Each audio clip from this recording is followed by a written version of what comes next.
Hola con todos, en esta oportunidad vamos a hablar de RStudio y vamos a hacer una introducción, es decir, vamos a ver cómo se cargan los datos de nuestra tesis, nuestro artículo, de nuestra investigación, cómo seleccionamos variables de esos datos, cómo filtramos, cómo podemos crear nuevas variables y cómo podemos hacer un reporte rápido de esa información. Para ello, lógicamente vamos a necesitar instalar R y RStudio. Cuando hacemos la búsqueda de R, podemos hacer la descarga en su última versión, lo instalamos como se instala cualquier paquete, luego hacemos lo mismo con RStudio y descargamos e instalamos RStudio. Una vez que ya tenemos eso instalado, abrimos RStudio porque es la interfaz con la que vamos a trabajar. Va a aparecer, van a aparecer cuatro ventanas, que es el software ya como tal. Entonces va a aparecer una ventana en la parte superior derecha, donde básicamente está el script, la información que nosotros luego le vamos a pasar a R para que interprete y nos dé los resultados que, digamos, o los análisis que estamos solicitándole. En la parte inferior izquierda está la consola. Básicamente ahí es donde se va a mostrar lo que se está ejecutando, las respuestas que nos va entregando R a partir de lo que le hemos sentenciado arriba en el script. Tenemos en la parte superior derecha algo que se llama environment. Básicamente ahí es donde se va a almacenar cosas. Es como el almacén. Ya vamos a hablar qué significa eso y cuál es la utilidad y que esto diferencia muchísimo de SPSS, por ejemplo, porque aquí vamos a poder, digamos, como crear objetos para hacer luego análisis específicos y es mucho más rápido que hacerlo, por ejemplo, en SPSS. Y luego tenemos la parte inferior derecha, básicamente que nos muestra varias pestañas, la pestaña de File, que nos está indicando o que nos indica la ruta, la carpeta en la que estamos trabajando. Esto es muy importante. Ya ahorita lo vamos a comentar. Los plots, en caso de que hagamos un dibujo, algún gráfico, pues nos lo va mostrando allí. Entonces, vemos la pestaña, la parte superior izquierda, vemos una pestaña que no está definida. ¿Por qué? Porque no hemos guardado, digamos, esa pestaña es como la hoja de trabajo. Como cuando tú guardas un archivo Word, como cuando tú guardas un archivo de Excel, un PowerPoint, igual. Entonces aquí vamos a colocarle un nombre. En este caso, le doy guardar y lo mando a una carpeta de trabajo que yo vaya a usar. En este caso, la carpeta que está en escritorio que se llama práctica. Tú lo puedes tener en cualquier otro lado. Entonces vamos a colocarle aquí práctica 1. Por ejemplo, tú le puedes colocar cualquier otro nombre. Le das guardar. Entonces automáticamente vemos que se cambia el nombre. Ya le tenemos un nombre asignado. Ahora lo importante aquí es que tú puedes tener un script, puedes tener todo eso, pero si no tienes datos, no tiene sentido. Entonces tenemos que indicarle a R que para este archivo, ¿sí?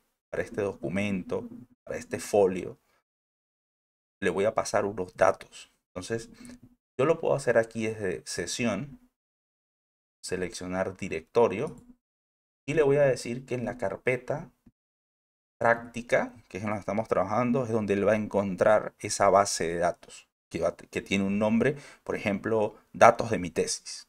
¿Ok? Ahí es donde él va a buscar eso. Porque si no, pues él no sabe dónde están los datos y lógicamente vamos a tener problemas.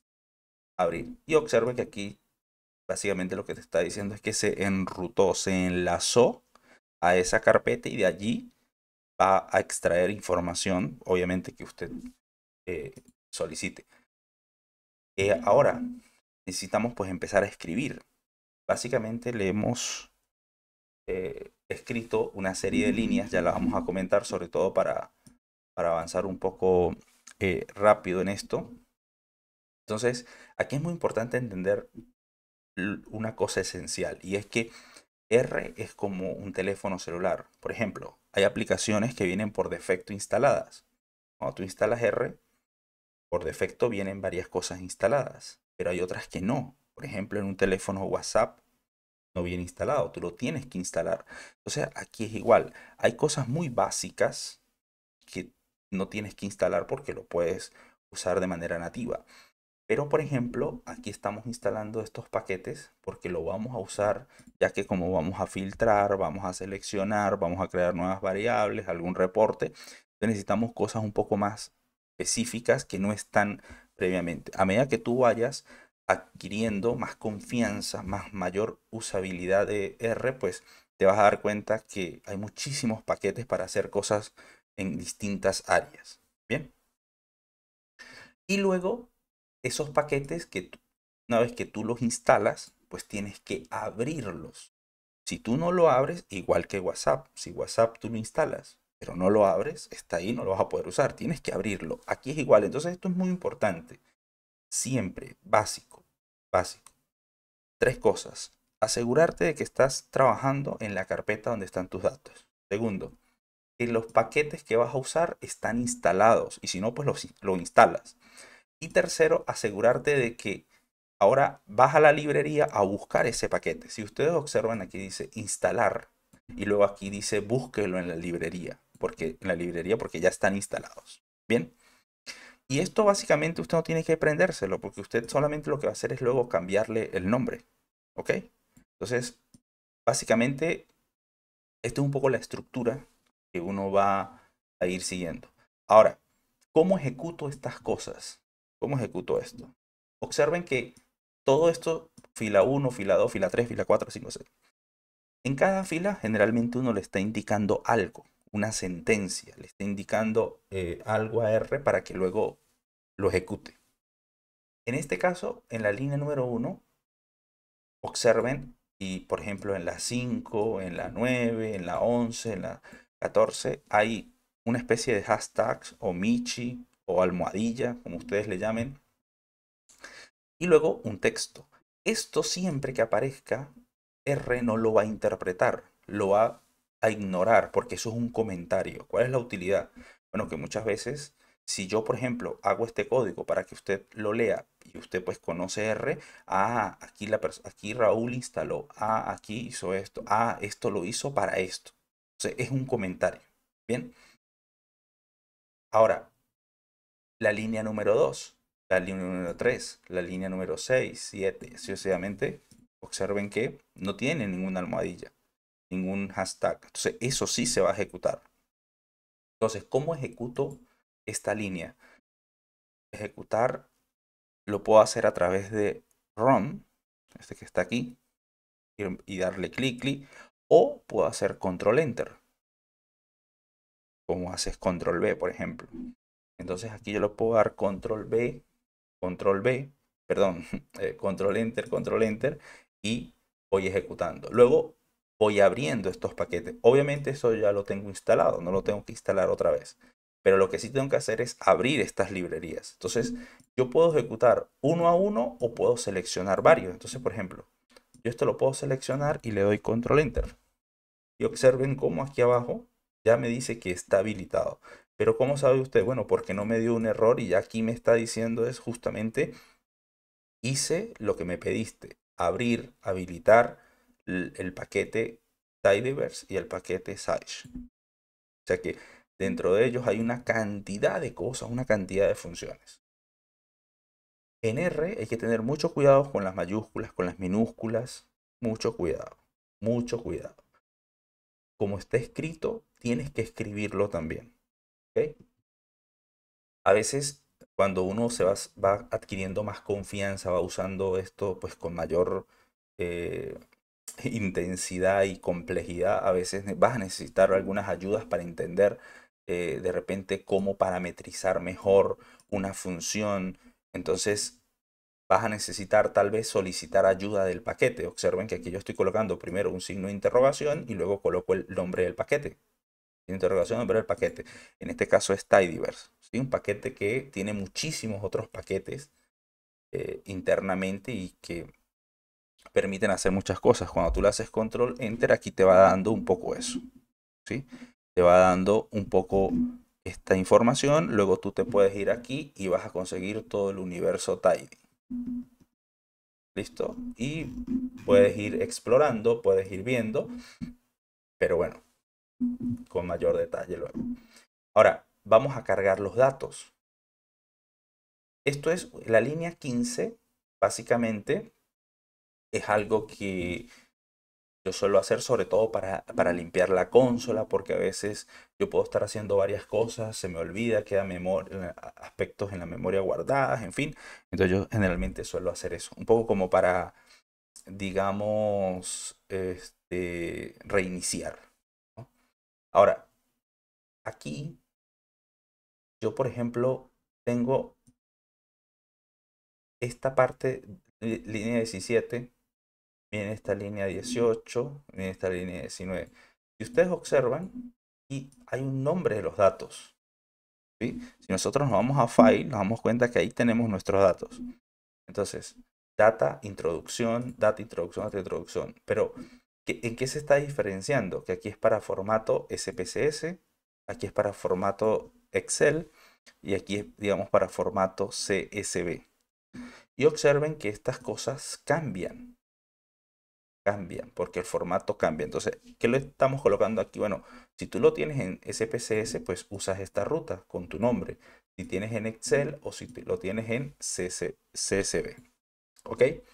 Ahora, observen que aquí básicamente yo con esta línea le estoy diciendo, tengo una base de datos que se llama dataintroducción.sap, o sea, que está desarrollada o cargada en SPSS.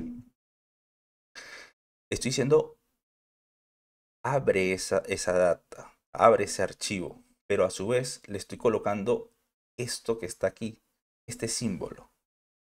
Ese símbolo es un símbolo de asignación. ¿Y cómo se obtiene? Se obtiene con la tecla al y el menos. Entonces tú colocas al menos, al menos, al menos, al menos y aparece, digamos, ese símbolo. ¿Qué está simbolizando eso? Básicamente lo que te está diciendo es, esta data no me la entregues así directa, sino almacénala en un objeto que se llame mi data. Usted puede colocar cualquier nombre. En este caso le estamos colocando mi data. Cuando usted ejecute esta línea, aquí en Environment se va a cargar ese archivo. Entonces, básicamente ahí vas a tener toda la información, todas tus variables y a partir de ahí vas a empezar a manipular. Eso es lo que le conocemos como un objeto. Entonces, observen que le voy a dar Control Enter y miren cómo aquí se ha cargado. ¿Qué está diciendo? 772 personas, observaciones, y 53 variables tiene tu base de datos. Observen que aquí yo lo también puedo llamar con otro nombre en el caso de que haya sido Excel o haya sido CSV, en definitiva. ¿Listo? Ahora, yo puedo hacer una rápida exploración de qué hay en esto, en esta data, qué hay en ese objeto. Control Enter. Y aquí me dice rápidamente qué es lo que hay. Mire, me dice que hay 572 filas, 52 columnas. Está la variable ID, país, sexo, jornada y una cantidad de preguntas.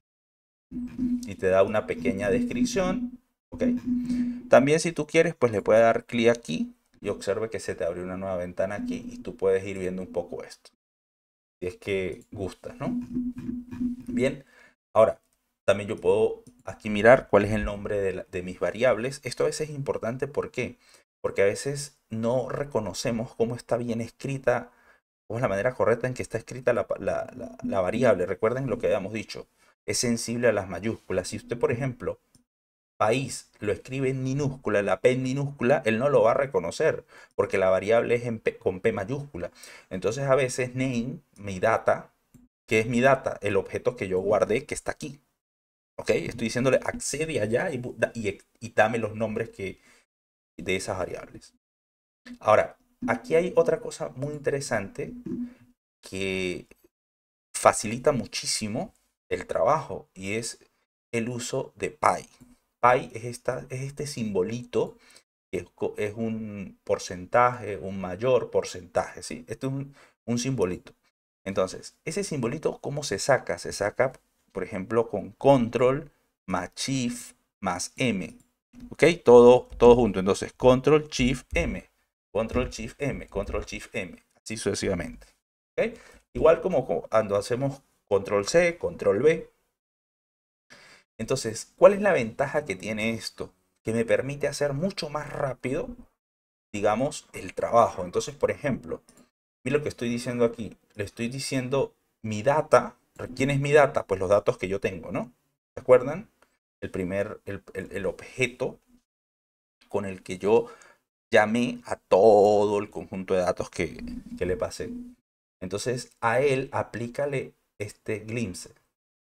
Bueno, básicamente es, digamos, como un reporte rápido de qué es lo que tiene esa data. ¿Listo? Mira, esto que está aquí es básicamente lo mismo que estaba aquí. ¿Ok? Lo mismo que, perdón, que estaba aquí arriba. ¿Listo? Ahora, aquí hay algo muy importante y es que ya aquí está la data, pero yo necesito saber si mis datos tienen o no tienen datos faltantes. Esto es muy importante. Entonces, ¿por qué? Bueno, porque puede ser que tenga datos faltantes y hayan cálculos que me den errores. Entonces, a veces no logro ver por qué me están dando esos errores. Entonces, es algo que yo les suelo sugerir mirar, explorar si hay o no hay datos perdidos. Entonces, para hacer eso, por ejemplo, mire, a mi data le voy a pasar esta función que es explorar los datos perdidos, si es que hay datos perdidos, datos faltantes, y te vas a mover desde ID hasta P47. ¿Pero por qué? Pues porque si volvemos aquí rápido, ID es nuestra primera variable, columna en todo caso, hasta la 46. Entonces se va a mover por todo y va a escanear todas esas columnas. ¿Listo? Entonces voy a ejecutar esto y automáticamente él me entrega esto que está aquí. ¿Ok? Me entrega esto que está aquí. Pero si ustedes, vamos a ejecutar esta, que es lo mismo. Si ustedes observan esto, miren esta cantidad, que es la data original, ¿no? Mi data, que es esta que está aquí.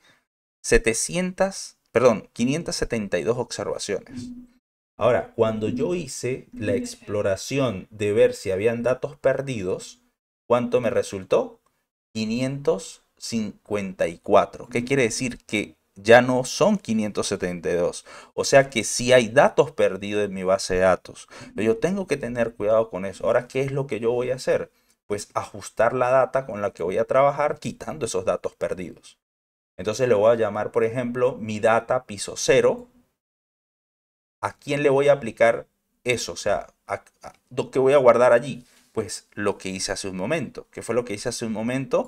Mirar, identificar dónde estaban los datos perdidos, si es que había, y nos dimos cuenta que sí había. Entonces ahora lo que yo voy a hacer es trabajar con este nuevo grupo que se llama mi data piso 0, que tiene 554 observaciones, 52 variables, porque básicamente las observaciones son las que están disminuyendo, las variables son las mismas.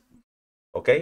Luego tenemos aquí, ahora sí, ya trabajar con la data, que ya no tenemos datos faltantes, todo está al menos desde el punto de vista de datos faltantes bien. Ahora yo puedo seleccionar con la función select. Entonces, por ejemplo, yo le puedo decir mi data piso 0, recuerden que es la data con la que estoy trabajando ahora, que es la última. Le voy a decir que me seleccione todas aquellas variables desde ID hasta jornada. Entonces yo puedo hacer esto. Y mire que me ha seleccionado únicamente esas variables. ¿Y para qué quisiera yo eso? Bueno, porque a veces necesito crear subconjuntos para hacer algo específico y no cargar con todas las variables. Entonces puedo crear un objeto donde exclusivamente contenga esa información. Lo mismo aquí, de repente observen que es un poco la misma estructura, miren que es un poco la misma estructura, solo que puedo ir cambiando. Entonces ahora aquí le digo que es de la P1 hasta la P10, la pregunta 1 hasta la P10. Igual, me entrega algo como esto. ¿Listo? Pero ¿qué pasa si yo no lo quiero de manera secuencial, sino salteada? Entonces, observen que ahora digo, bueno, quiero la variable sexo, después la variable jornada, la pregunta 8, la pregunta 9 y la pregunta 16. No lo puedo hacer con estos dos puntos porque estos dos puntos me lo entrega, digamos, del 1 al 10. Todo. 1, 2, 3, 4, 5, 6. Secuencial. Cuando no lo quiero secuencial, pues tengo que hacerlo separado por comas. Entonces, vuelvo otra vez. De la data 0, únicamente sexo, jornada, P8, P9, P16. Y a veces esto es importante. ¿Por qué? Porque no todas las variables las analizas al mismo tiempo. Entonces, de repente son la 7, la 8, la 9, la 15 y la edad. Listo. Haces un grupo y analizas solo ese grupo de manera distinta en lugar de estar analizando o, bueno, no analizando, teniendo ahí simultáneamente esas 50 variables, por ejemplo. Bien. Ahora, con el mismo select, yo también a veces puedo quitar. De repente hay una, dos, tres variables que no necesito.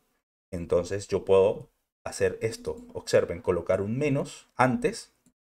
Select, coloco el menos y quito la variable que quiero. Entonces yo puedo hacer esto. Observen, ya la primera que era id ya no aparece. Ahora, ¿qué pasa si yo quiero quitar varias? Entonces yo puedo decirle c, que es como un vector, y meto eso dentro de un paréntesis y le digo quiero quitar id y también p1. Miren el menos aquí. Entonces igual. Miren ahora que quitó id y p1. Mire que p1 ya no aparece. Bien. Igual aquí. Mire que puedo combinar con lo que dijimos hace un rato. Entonces de repente quiero quitar id, pero también quiero quitar del A1 a la 12. Signo negativo. Y ejecutamos. Y si tú miras los resultados, mira cómo esto va cambiando. Mira cómo esto va cambiando, la cantidad de variables, la cantidad de observaciones de sujetos no cambia. Cambia la cantidad de variables porque sele es para seleccionar variables. Ahora, como decíamos, yo puedo ir guardando esos subconjuntos. Entonces, por ejemplo, vamos a suponer que, ¿qué es esto que está aquí? Aquí está diciendo data y seleccióname todo, pero no me selecciones el id ni me selecciones la variable que va de P1 a P12. Y eso me lo vas a guardar ¿dónde? En un objeto que se llama mi data01. ¿Por qué? Porque bueno, lo necesito para algo después. Y podemos ver que aquí se ha creado esa variable. 554 observaciones y 39 variables. Ya me hizo ese cambio. Entonces aquí también yo con esta línea que es mi data.01, básicamente también puedo llamar esa información aquí. Que esta información coincide con esta información. ¿Ok? Entonces, ahora yo también puedo filtrar. Ya filtrar sí se relaciona directamente con los casos, no con las variables. Entonces yo puedo decir que me filtre. Mire que la estructura es muy parecida, pero ahora es filter. Que me filtre los id mayores o iguales a 25. Entonces, él me va a entregar los id, mire, a partir de 25. De 25 en adelante. Miren que esto también yo lo puedo ahorita guardar. O le puedo decir el sexo igual a 1. O sea, todos aquellos que sean 1 o 0. O según la condición que vaya siendo, ¿no? Entonces, todos puro femenino. Igual aquí. Jornada, que jornada solo sea 1. Igual, jornada 1. O aquí yo puedo decir que cumpla esta condición y que cumpla esta condición también. Que cumplan estas dos condiciones. ¿Listo? Entonces, igual, con esta coma yo puedo separar las condiciones que voy queriendo y no hay ningún problema. Y ya esto último, por ejemplo, estas dos últimas condiciones que lo hice de manera simultánea, por ejemplo, las puedo guardar en un objeto que se llama mi data2. ¿Listo? Mi data2 y mire que aquí aparece. Ahora, obviamente, menos observaciones y ahora están todas las variables porque filter opera a nivel de observaciones, no de variables, como dijimos hace un momento. También puedo seleccionar y filtrar a la vez. Entonces, por ejemplo, aquí estoy primero filtrando y después estoy seleccionando. ¿Bien? Y me estoy moviendo, me estoy interconectando con este py. ¿Bien? Igual. Y me doy cuenta y aquí puedo guardar esta información. ¿Dónde? Aquí. En MyData3. Y aquí está MyData3. Mire cómo disminuyó. ¿Por qué? Bueno, porque ahora usé select. En el anterior no había usado select. Ahora sí usé aquí select. Bien, entonces observen que estas son unas maneras de ir trabajando esto. Ahora, hay una opción que me permite crear, me permite, digamos, modificar variables a partir de mutate. Entonces, por ejemplo, miren que la lógica es muy similar. Mi data Python ahora es mutate y le digo qué es lo que quiero que cambie o qué es lo que quiero que incorpore. En este caso le estoy diciendo a mutate que incorpore una nueva variable que va a ser igual a un factor, sexo. O sea que el sexo me lo convierta como un factor. Control Enter.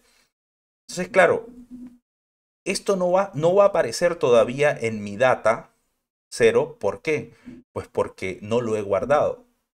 No lo he guardado. Si usted se va a mi data cero, se da cuenta que no aparece en ningún lado esa variable. ¿Por qué? Sexo F o sexo factor. Pues porque no lo has guardado. ¿Cómo hago para guardarlo? Miren, es esto que está aquí, es exactamente esto que está aquí. Pero ahora le estoy diciendo ve y agrégalo a mi data cero. Entonces, si yo ejecuto esto, usted ahora, cuando se vaya a revisar esto, se va a dar cuenta que hay una nueva variable. ¿Sí? Se da cuenta que hay una nueva variable. ¿Qué otra cosa nosotros podemos hacer aquí? Observe, sumar.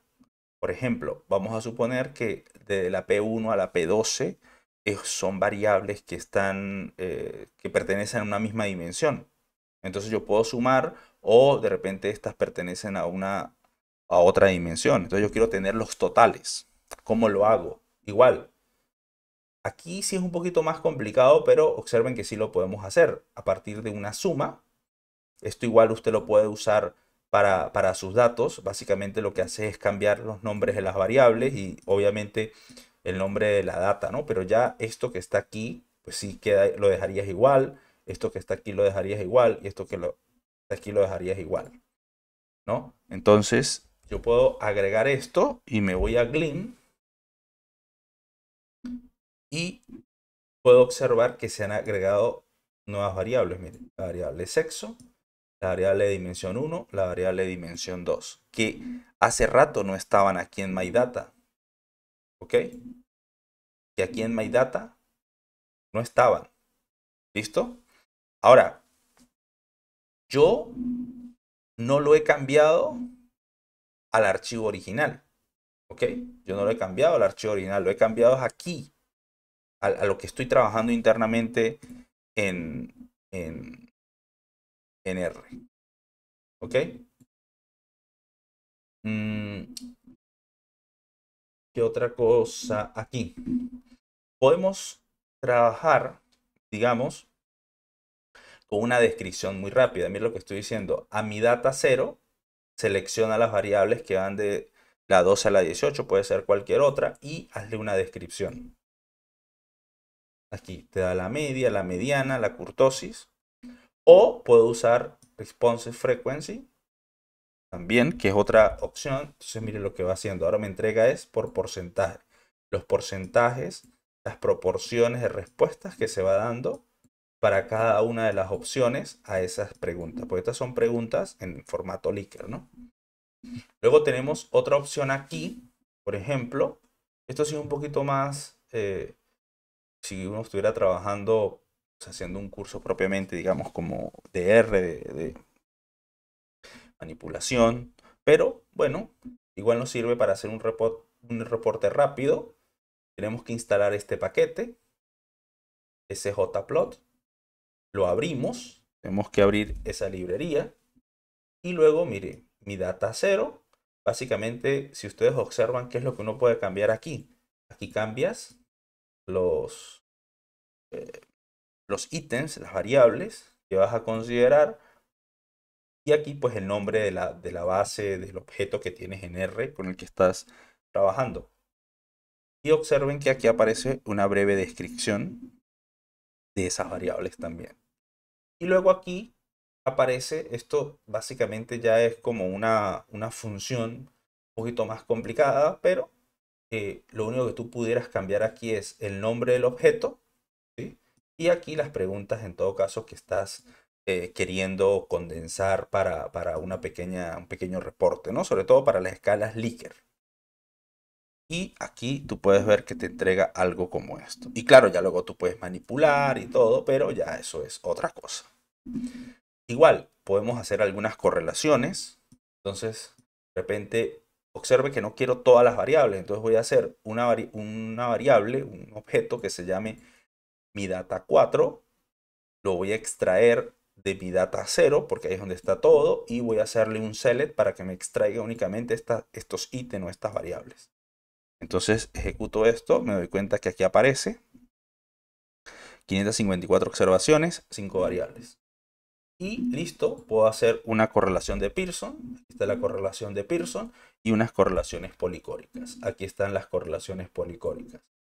Esto sobre todo porque te los coloco para que vean que las correlaciones de Pearson y las correlaciones policóricas son muy diferentes. Por ejemplo, en el análisis factorial exploratorio, confirmatorio, hay una gran distinción entre usar correlaciones de Pearson, que es básicamente para variables numéricas propiamente, y las correlaciones policóricas, que son para correlaciones politómicas u ordinales. Bien, entonces sí hay diferencias cuando usted de frente trabaja con Pearson y cuando trabaja con policóricas. Entonces, noten que no es todo Pearson o todo va a ser Spearman. También hay otros tipos de formatos que se pueden ir trabajando y aquí están las diferencias. ¿Ok? Entonces, la naturaleza de las variables siempre es importante.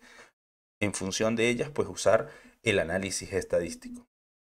Entonces, por ahora, lo dejamos hasta aquí. Luego seguiremos avanzando en cosas un poco más específicas, pero esencialmente, si tú logras tener claridad en el seleccionar, modificar, crear, filtrar, llamar la base de datos, mucho del trabajo que generalmente vas a necesitar va a estar cubierto porque ya luego vas a usar funciones que si hacer una td-student u otra correlación o una regresión, pero básicamente entender estos aspectos es clave.